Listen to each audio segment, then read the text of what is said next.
Hello, नमस्कार, स्वागत है हमारे चैनल में। तो आज हम ऐसी कहानी लेकर आए हैं। अपने तो अपने होते हैं और पराये तो पराये होते हैं। कहानी में अपनापन और परायापन साफ झलक रहा है। तो कहानी शुरू करते हैं अब। मेरे हाथ से सूखे हुए कपड़ों के ढेर को तय लगाने में लगी हुई थी। अचानक से मैंने अपना सारा गुस्सा कपड़ों पर निकाल दिया। पटक कर मन ही मन बुदबुदाने लगी, क्योंकि मैं तिल तिल कर जीते रहूं। मैं कब तक तिल तिल कर जीती रहूं? मेरे बच्चे इस घर के लोगों के लिए क्या कुछ नहीं है? मैंने पर मेरे बच्चों को तो 2 वक्त की रोटी अपनेपन की तरह नसीब होनी ही चाहिए।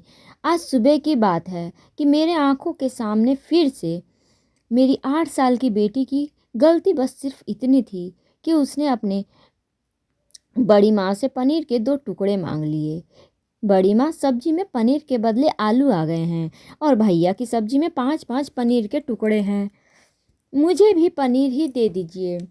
भैया को आपने गरम रोटी भी दी है और मुझे कल की बासी रोटी दी है। इतने पर ही उदास सी स्वर में मेरी बेटी ने कहा। तो बड़ी माँ ने कहा उसकी, तुम्हारे पापा कोई जायदाद छोड़कर नहीं गए हैं।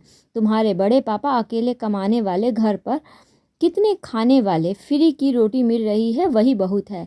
पनीर खाने के सपने छोड़ दो, मेरी जेठानी ने बड़े गुस्से से कहा। और मेरी बेटी आंखों से आंसू निकालते हुए मेरे पास दौड़ी आई। अपने बेटी के आंखों में आंसू देखकर मुझे बहुत ही लाचारी महसूस होने लगी। और फिर वह अपनी बेटी को मैं समझाने लगी, बेटा, जो कुछ मिल रहा है वो चुप चुप खा लिया करो। पापा नहीं हैं और फिर बड़ा परिवार है। मैं सबसे छोटी बहू बनकर आई हूँ और बड़ी माँ जो देती हैं वो खा लिया करो। मुझे अच्छी तरीके से याद है, जब मैं इस घर में बहू बनकर आई थी तो सबका प्यार पाकर चहकती रहती थी, दौड़ दौड़ कर सबके काम करती रहती थी।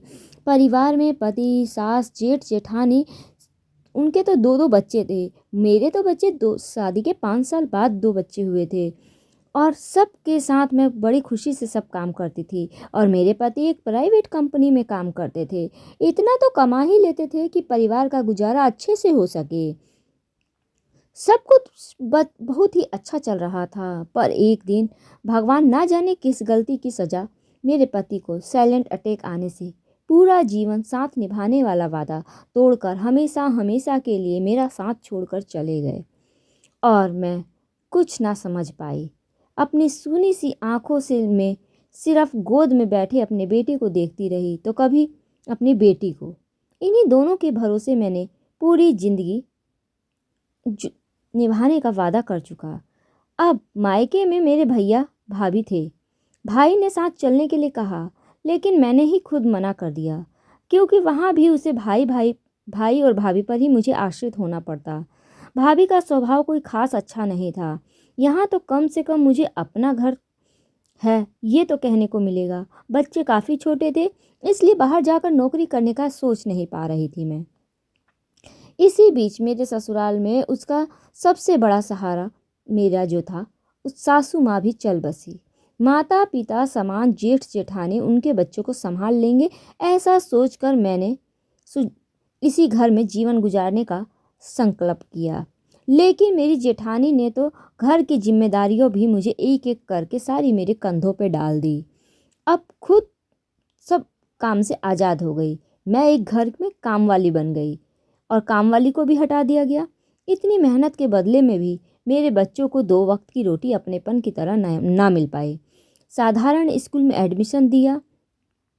एक बार मैं नौकरी तलाशने की बात कही तो जेठ जी ने गुस्से में कहा, लोग क्या कहेंगे, लोक लाज का कुछ तो ख्याल रखो। लोगों के सामने उनको महान जो बनना था कि देखो भाई के जाने के बाद भी हम उसके परिवार को कितना अच्छे से ध्यान रखते हैं। दिन भर कोलू के बैल की तरह मैं लगी रहती थी, फिर भी रूखा सूखा खाने को मिलता। मेरी बेटी को भी नए स्कूल के बैग, जूते वगैरह हर बार पुराने ही मिलते थे और कभी कभी तो टाल दिया जाता था। एक बार पड़ोसन ने भी कह दिया, तुम तो बहुत अच्छे से अचार और पापड़ बनाती हो, तो क्यों ना इससे ही अपना व्यवसाय बना लो। तुम घर पर रहते हुए भी काम कर सकती हो। शाम में तो उसने सोचा कि सही आइडिया है, क्यों ना यही बात मैं अपने ससुर के सामने रखूं। तो उन्होंने कहा, सारे काम कौन करेगा? शुरू करने से पहले तो पैसे भी चाहिए, हमारे पास तो वो पैसे भी नहीं हैं इतने। तो पैसों की बात आई तो मैंने अपना समूह लेकर रह गई। लेकिन आज अपनी बेटी को थोड़े खाने के लिए रोता देखकर मैंने अंदर से बहुत कुछ टूट गया और वो पूरी रात मैं सो ना पाई उस रात।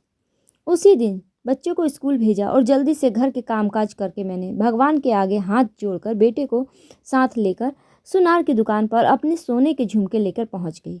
उन्हें बेचने से पहले एक बार उसका मन कांप गया, क्योंकि मैं सही कर रही थी तो ये झुमके उसके पति के, मेरे जो पति के थे, अंतिम निशानी थी। फिर भी उसे मैंने अपनी रोती हुई बेटी का चेहरा देखकर मन ही मन पति से माफ़ी मांगते हुए बेच दिया।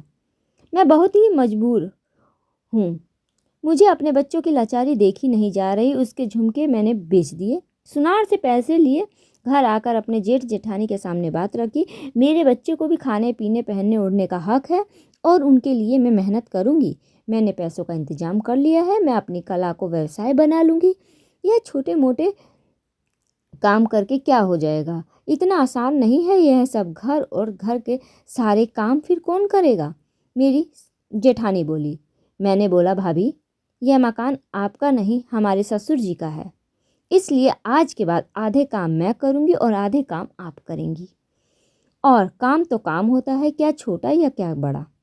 अगले दिन ही मैं अपने हिस्से का काम ख़त्म करके अचार पापड़ बनाने की तैयारी करने लगी। आसपास जाकर ऑर्डर लेने लगी और लोगों को स्वाद पसंद आया और ऑर्डर बहुत ज़्यादा मिलने लगे।